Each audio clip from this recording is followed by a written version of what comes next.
دیشب قلب هنرمند شناخته و دوست داشته ما استاد دولتمند خالوف از زدن باز ماند. روانشان شاد باد.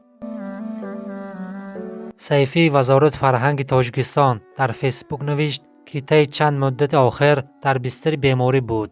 برای تشخیص و طبابت به کشورهای گوناگون بردند. 2-3 روز پیش از مسکو و دوشنبه آورده در بیمارستان قره بالا بستری کردند. در همانجا درگذشت. از درگذشت هنرمند ناتکرار اندوهگین بوده به اهل عالی مرحوم و تمام دوستداران صنعت ملی همدردی بیان می‌کنند.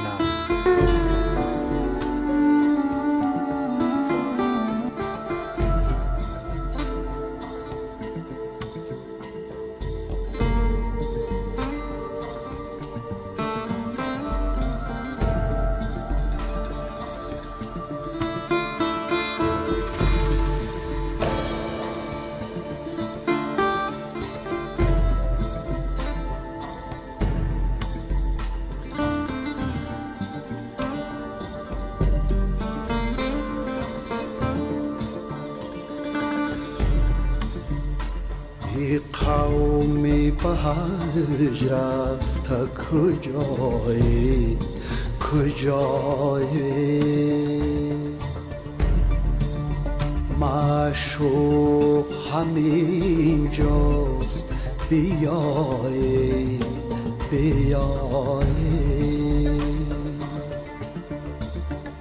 معشوقی تو همسایه دیوار با دیوار در وادی سرگشت شما در چی هوایی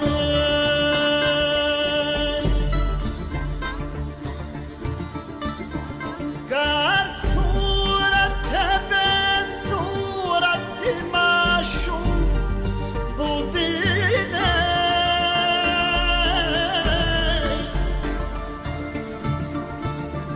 هم خواجه و هم خانه و هم کعبه شمایه